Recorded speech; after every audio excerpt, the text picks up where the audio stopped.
우리 계속해서 더 깊은 만남 시리즈 말씀을 함께 살펴보고 있는데요. 오늘은 욥기 말씀을 통해서 이제 주를 배움나이다라는 제목으로 여러분들과 함께 은혜를 나누고자 합니다. 많은 분들이 욥을 너무너무 사랑하시죠. 그런데 정작 우리들이 욥에 대해서 얼마나 알고 있나 보면 욥에 대해서 구체적으로 알고 계시는 분들이 많지 않은 것 같아요. 사실 욥은 우리가 생각할 때 구약 성경의 중간 정도 시편의 앞에 있으니까 한참 후대 인물이 아닐까라고 생각하시지만 사실은 창세기의 아브라함과 동시대의 인물입니다. 그리고 욥은 동방의 의인이라고 하죠. 그렇기 때문에 유대인도 아닌 이방인이었습니다. 뿐만 아니라 우리가 욥기에 대해서 생각할 때 단순히 고난과 또 어려움을 극복한 그런 인물, 그래서 하나님이 후대에 축복해 주신 그런 인물, 이렇게 생각을 가지고 있는데 사실은 많은 욥기의 분량이 무엇을 다루고 있냐면 우리의 신앙인들이 가지는 편견과 선입견, 오해들에 대해서 다루고 있는 성경이 바로 욥기입니다.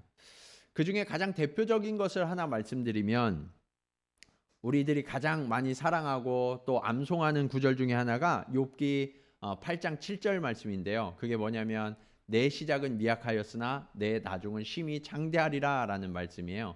여러분 이 말씀을 언제 나누시나요? 주로 어떤 분이 사업을 새로 시작하실 때, 또 어떤 새로운 일을 시작하실 때 축복하시면서 이 말씀을 나누잖아요. 그런데 사실 이 말씀이 쓰여진 과정은 그런 이야기가 아니에요. 원래는 욥에 대해서 친구가 책망하는 과정 속에서 한 이야기가 이 말씀이거든요. 이처럼 우리가 하나님께 대해서 또 우리가 가진 신앙에 대한 편견들이 우리 안에 굉장히 많이 있는데 그 편견들을 다루고 있는 책이 욥기다. 저는 오늘 여러분들과 함께 이 욥기의 말씀을 함께 살펴보면서 우리가 지금 신앙생활하는 중에도 많은 왜곡된 시선들, 그리고 선입견들, 편견들, 이것 때문에 올바른 신앙생활을 하지 못하는 것들이 어떤 것들이 있는지 살펴보고 우리가 어떻게 하면 이 편견과 선입견을 넘어서서 참된 신앙인으로서 살아갈 수 있을 것인가, 그러한 것들을 함께 살펴보기를 원합니다. 자, 그러면 우리는 어떤 편견과 선입견을 가지고 있을까요?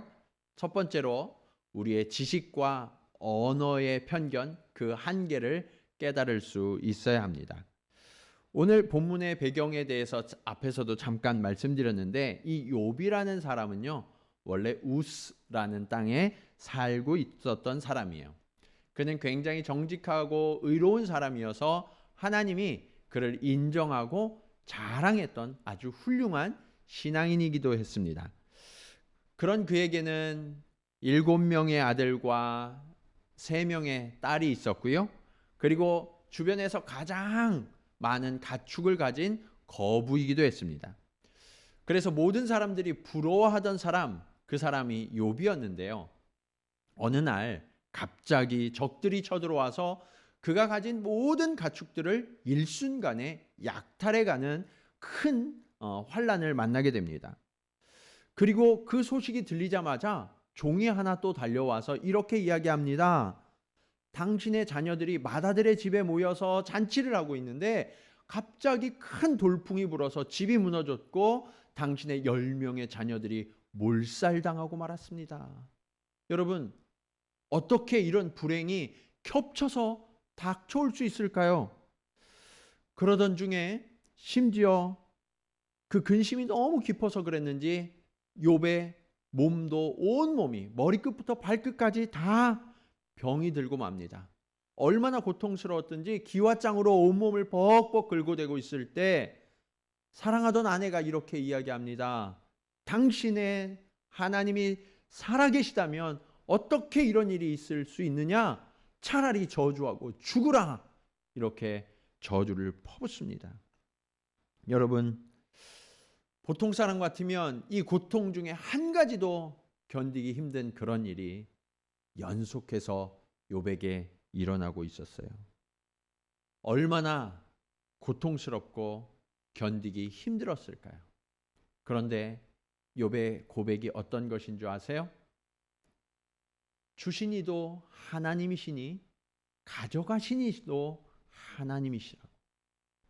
그러기에 나는 내가 불신앙의 말을 하는 죄를 범치 않겠노라고 그렇게 자신을 절제하면서 하나님의 편에서는 아주 위대한 신앙의 모범을 보인 사람이 바로 욥이었습니다. 그런데요, 이렇게 견고해 보이던 욥의 신앙이 흔들리는 그러한 순간이 다가옵니다. 그게 언제였느냐? 욥이 망하게 되었다는 그 소식을 듣고 욥을 너무나 사랑하고 아끼던 친구들이 욥을 찾아와서 위로하는데요. 그 위로와 격려의 말이요, 오히려 욥의 마음을 너무나 아프게 하고 무너지게 하는 거예요. 그러면서 그에 대응하는 욥의 마음이 흔들리고요, 욥의 말이 점점 거칠어져 가고 있습니다. 여러분, 오늘 욥의 재앙 앞에서 친구들이 욥에게 하는 말을 들어보면요, 욥이 재앙을 만난 이유가 뭘까? 그것을 찾고 원인을 분석하면서 욥이 의롭다고 했지만 욥에게 무언가 문제가 있으니까 하나님이 그런 일을 행하시지 않았을까 하면서 욥에게서 그 문제의 원인을 찾기 시작합니다. 거기에는요, 위로와 격려가 없어요. 친구라고 하는데 그들이 하는 말마다 욥의 가슴을 후벼 팝니다. 너무나 고통스러운 거예요. 이렇게 이야기합니다. 욥기 4장 7절 말씀을 보시면, 생각하여 보라, 죄 없이 망한 자가 누구인가? 정직한 자의 끊어짐이 어디 있는가? 욥, 그동안 네가 하나님 앞에 정직하고 의롭다고 했었는데 지금 이렇게 극심한 재앙과 환난을 당하는 것 보니까 우리가 알지 못하는 분명히 무언가 큰 죄가 있어서 하나님이 그렇게 행하신 게 아닐까? 그렇게 이야기하고 있는 거예요. 심지어는 하나님의 이름까지 들먹이면서 욥을 책망하기 시작합니다. 욥기 8장 3절로 4절 말씀 보시면 이렇게 이야기합니다. 하나님이 어찌 정의를 굽게 하시겠으며 전능하신 이가 어찌 공의를 굽게 하시겠는가? 내 자녀들이 주께 죄를 지었으므로 주께서 그들을 그 죄에 버려 두셨나니. 여러분, 지금 사랑하는 자식들이 하루아침에 다 죽었어요. 그동안 수고해서 얻었던 평생의 수고가 담긴 그 엄청난 재산도 한꺼번에 다 잃었어요. 내 몸도 다 무너지고 병들어 있어요. 그것만으로도 죽을 것처럼 힘이 드는데 친구라는 사람들이 와서 하는 이야기가 어때요? 고작 너 무슨 잘못한 거야? 빨리 회개해야 하지 않을까? 여러분, 이런 말이 위로가 되세요? 전혀 위로가 되지 않아요. 그런데 여러분, 사실은요, 우리도 너무나 자주 이렇게 우리의 소중한 사람들을 대하고 있지 않습니까? 우리의 언어가 그렇게 상대방을 아프게 하고 공격하고 있지는 않습니까? 사랑하는 부부간에 내 몸을 아낌없이 내어줄 수 있다고 했던 그 부모와 자식 간에, 친구들 사이에서, 그리고 그리스도의 피로 거듭났다고 하는 그 교회의 성도들 간에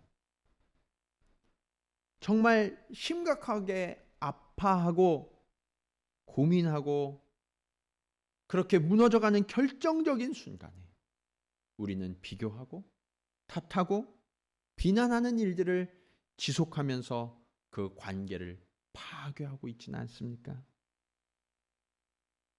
여러분, 우리가 그렇게 하는 이유가 무엇입니까?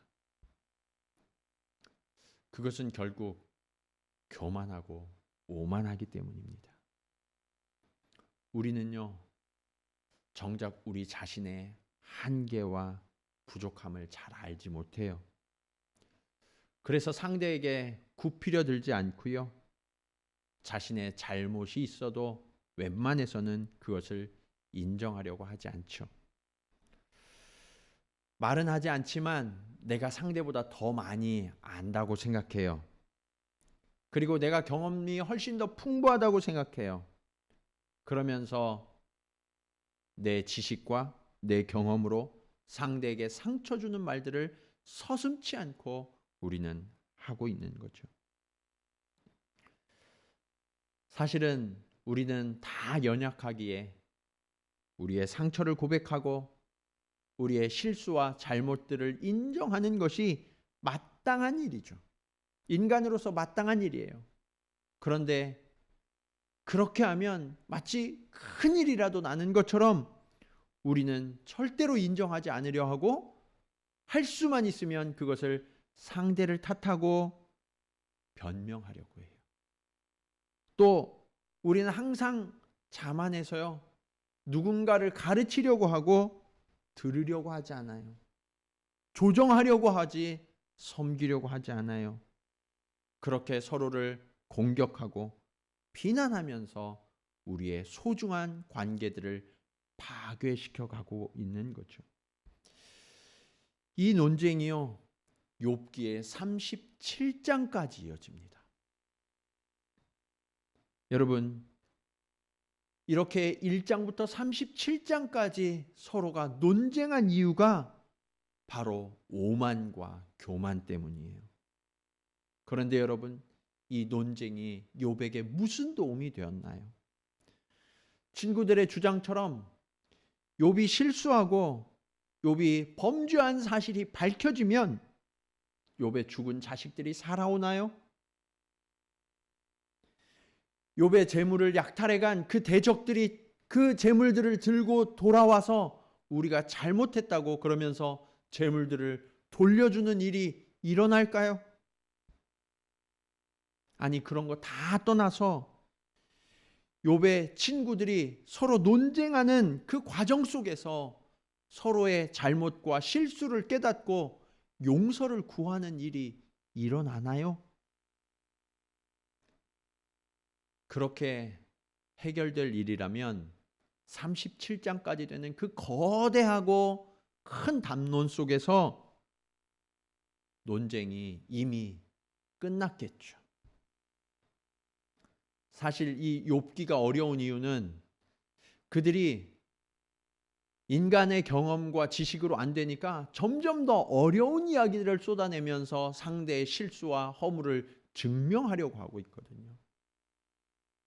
그 37장까지를 읽는 동안 우리 마음은 점점 더 답답해질 뿐이에요.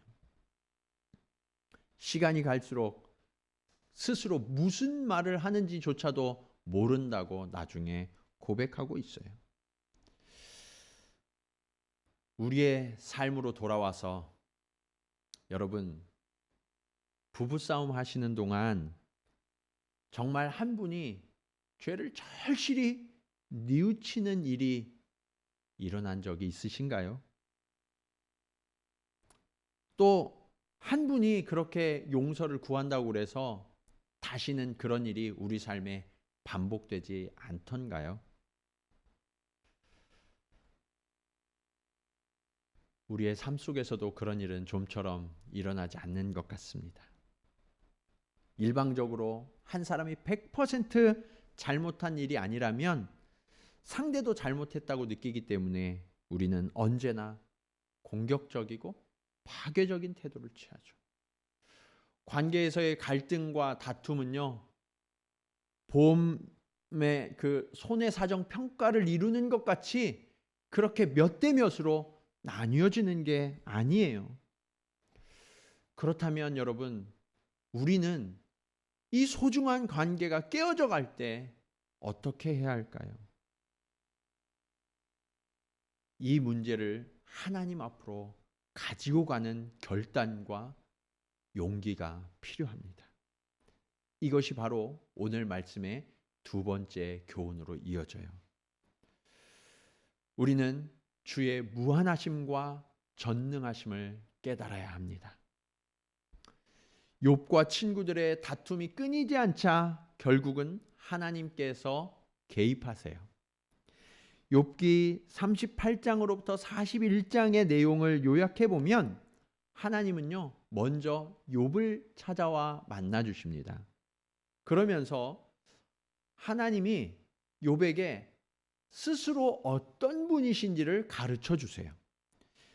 욥기 38장 4절, 8절, 19절 말씀을 우리 함께 읽도록 하겠습니다. 하나님이 이렇게 욥에게 말씀하세요. 내가 땅에 기초를 놓을 때에 내가 어디 있었느냐?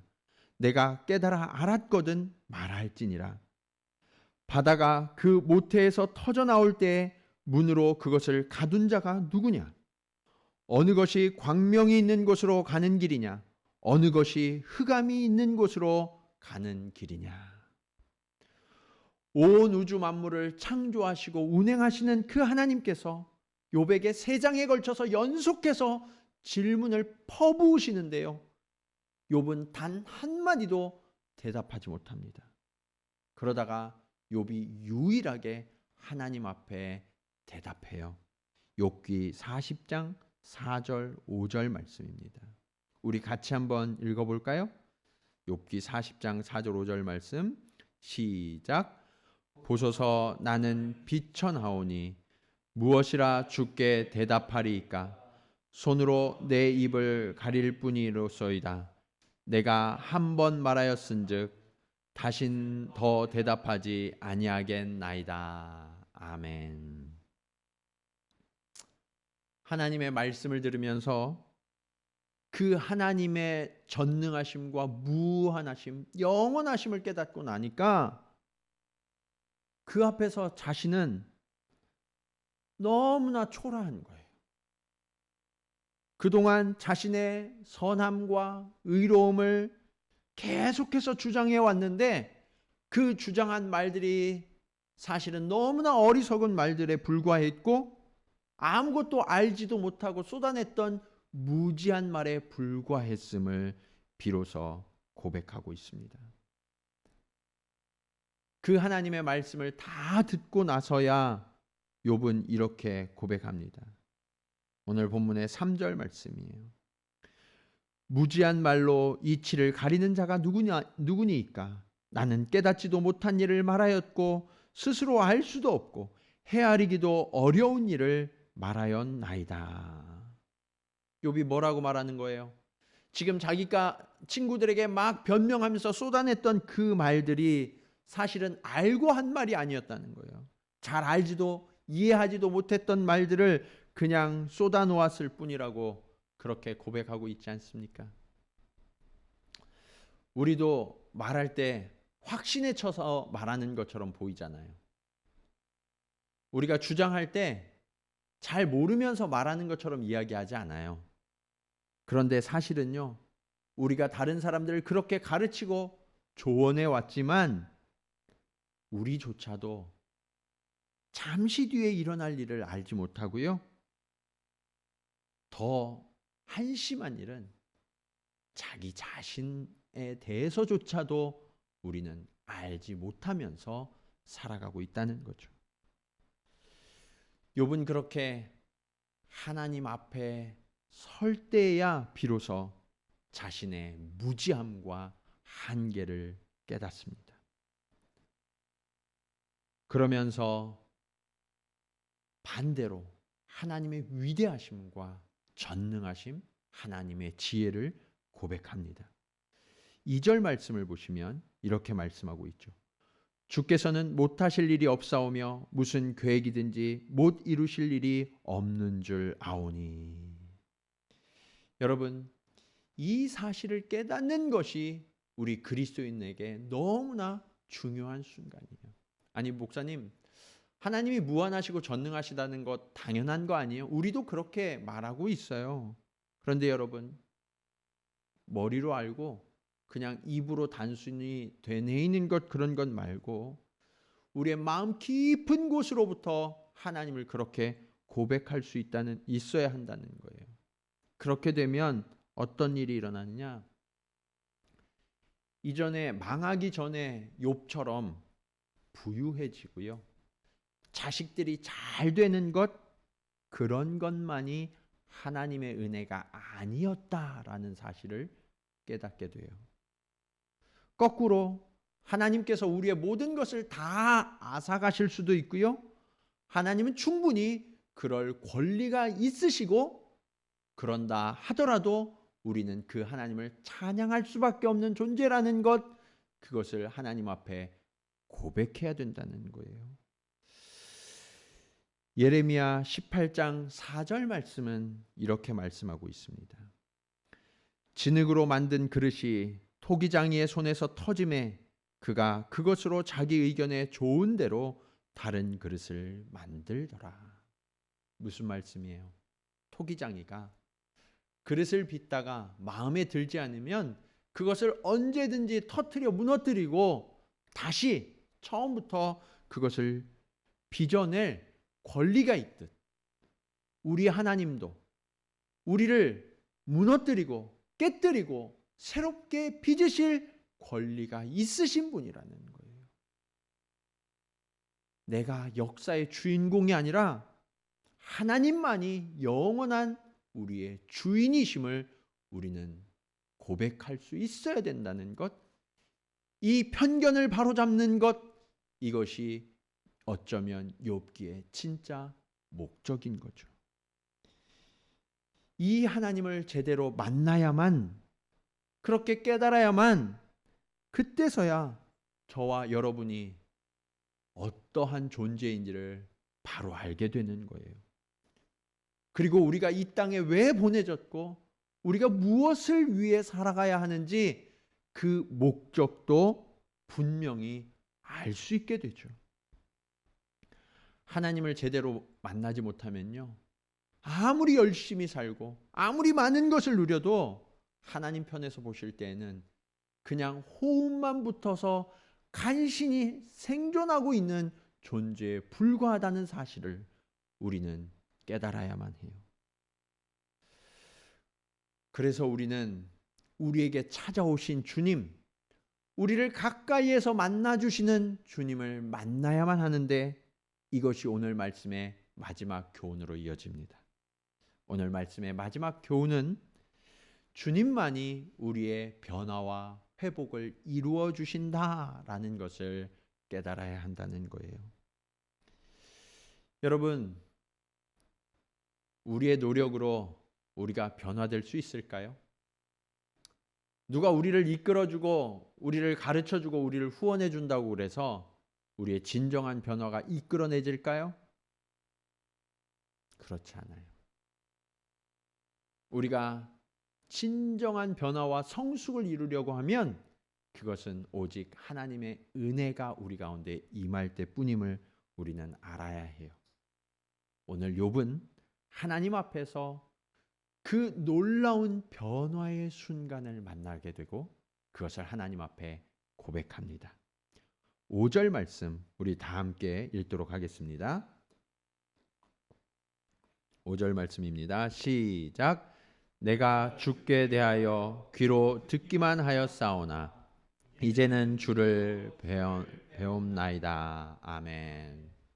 이전에는 귀로 듣기만 했지만 이제는 눈으로 주를 보고 주를 경험하고 있다는 거예요.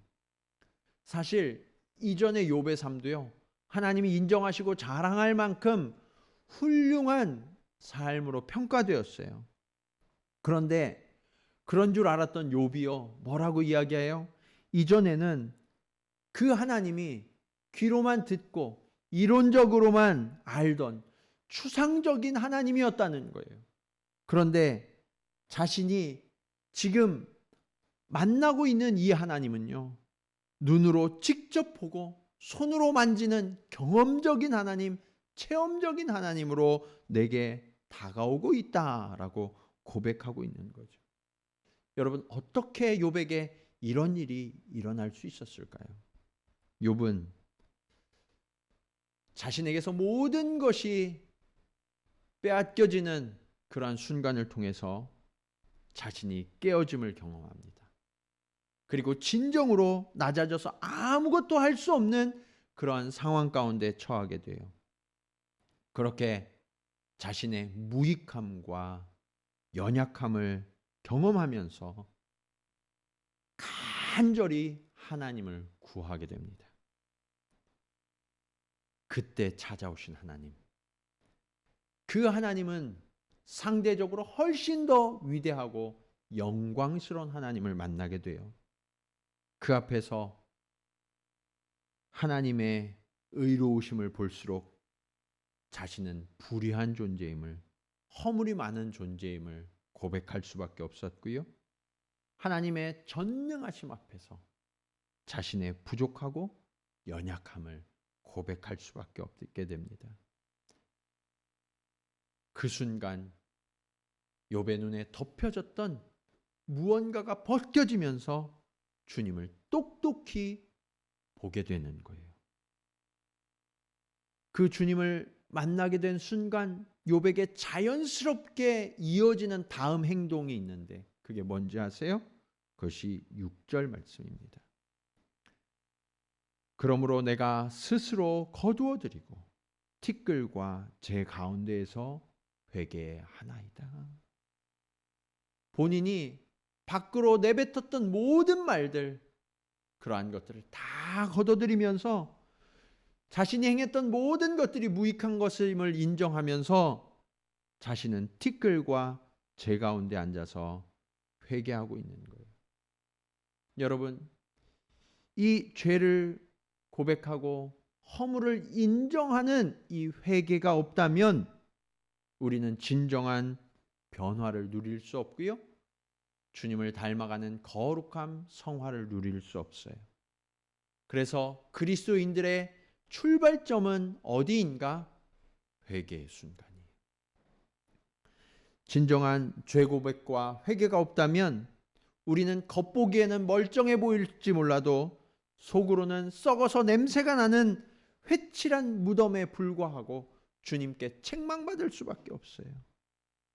그래서 여러분, 더 이상 자신의 실수를 덮고 가리고 회피하려고 하지 마시고 우리의 작은 허물과 실수도 하나님 앞에 고백하고 회개하고 돌이키는 저와 여러분 모두가 되기를 간절히 축원합니다. 그렇게 실수와 잘못을 인정하고 고백하며 회개할 때 우리는 진정한 그리스도인으로 거듭나게 되고요. 틀어지고 깨어졌던 하나님과의 관계가 회복될 뿐만 아니라 우리를 오해하고 비난하던 사람들과의 관계도 회복시켜 주실 것을 오늘 욥기는 말씀하고 있어요. 하나님은 오늘 욥과 친구들을 화해와 회복의 자리로 이끌어 내십니다. 욥기 42장 8절을 보시면 이렇게 말씀하고 있어요. 그런즉 너희는 숫소 7과 순양 7을 가지고 내 종 욥에게 가서 너희를 위하여 번제를 드리라.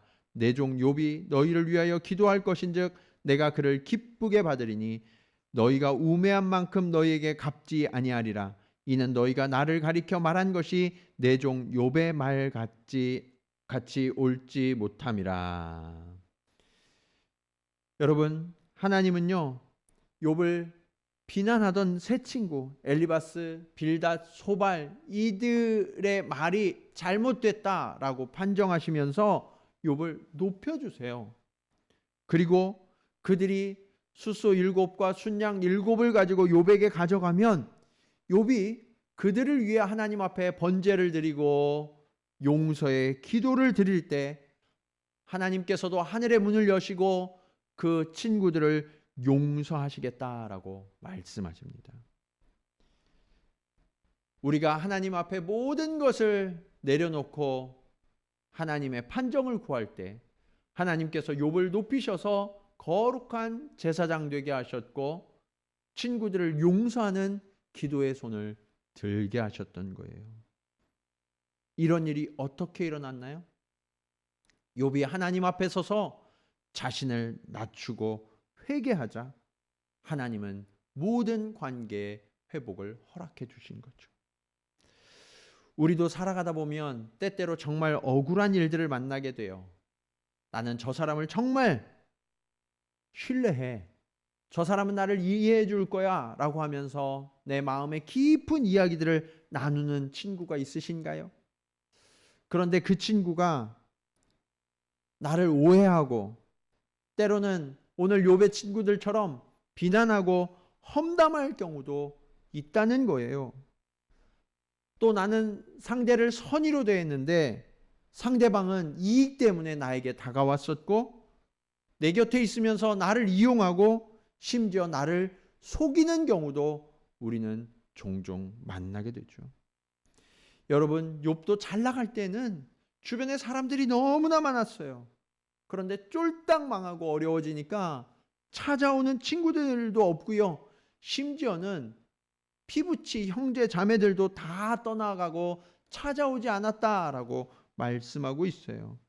욥기 42장 11절 말씀을 보시면 이에 그의 모든 형제와 자매와 이전에 알던 이들이 다 와서 그의 입에서 그와 함께 음식을 먹고 여호와께서 그에게 내리신 모든 재앙에 관하여 그를 위하여 슬퍼하며 위로하고 각각 캐시타 하나씩과 금고리 하나씩을 주었더라. 여러분, 이런 일이 언제 일어난 줄 아세요? 하나님께서 욥을 회복시켜 주셨을 때. 그러니까 회복이 일어나기 전에는요, 형제들도 아무도 찾아오지 않았다는 거예요. 그런데 하나님이 이런 회복을 언제 일으켜 주시느냐? 내가 하나님 앞에 겸손히 엎드려서 회개할 때. 그리고 내가 먼저 용서를 받은 자로서 하나님께 거룩한 손을 들어 나를 대적했던, 나를 비난했던 자들을 향하여 용서의 기도를 드릴 때 하나님께서 진정한 회복과 연합의 길을 열어주신다라고 말씀하고 있어요. 그 결과 욥기 42장 10절에는 놀라운 말씀이 쓰여져 있습니다. 욥이 그의 친구들을 위하여 기도할 때 여호와께서 욥의 곤경을 돌이키시고 여호와께서 욥에게 이전 모든 소유보다 갑절이나 주신지라. 언제 이런 일을 허락하셨다고 말씀하고 있어요?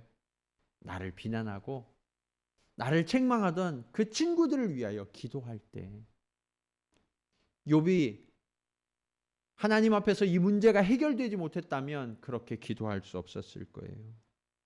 욥도 편견과 선입견에 휩싸여서 친구들을 바라보고 있었다면 그들을 위해 손을 들어 기도할 수 없었을 거예요. 그러나 하나님께서 욥의 시선을 바로잡으십니다. 그리고 욥이 친구들을 위하여 기도할 때 친구들의 시선도 하나님이 바로잡아 주세요. 그러자 놀라운 일이 일어납니다. 그 기도할 때, 그 순간에 여호와께서 욥의 곤경을 돌이키셨다라고 말씀하세요.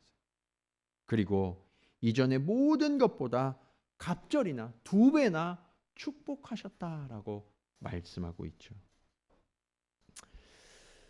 여러분, 집중하시는 분들이 있어요. 그런데 우리가 이 하나님의 얼굴을 만난다, 진정한 축복을 누린다라는 것은 무엇을 의미하는 걸까요? 물론 하나님의 얼굴을 마주하는 것일 수도 있지만 오늘 욥이 친구들과 다 함께 회복되어진 것처럼 주님의 말씀에 순종해서 서로를 용서하고 위로하고 격려하고 칭찬하는 동안 우리의 모습 속에서 주님의 얼굴이 발견된다는 거예요. 여러분, 또 서로를 위해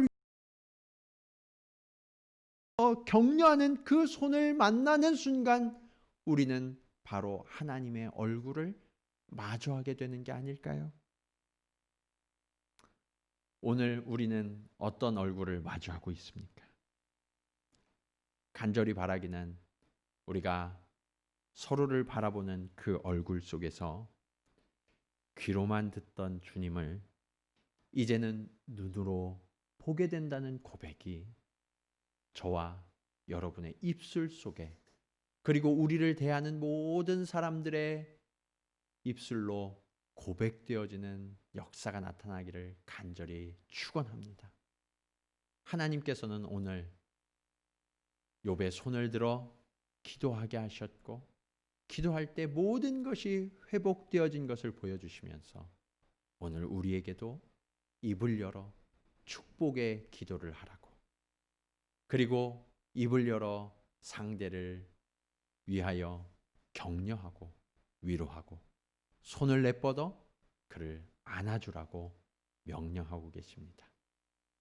오늘 이렇게 하나님을 가까이에서 만나고 그 하나님을 경험한다는 그런 아름다운 고백이 저와 여러분 그리고 우리 동경지구촌교회에 속한 모든 성도들, 그 주변의 모든 사람들의 입술 가운데 고백되어지기를 주님의 이름으로 간절히 축원합니다.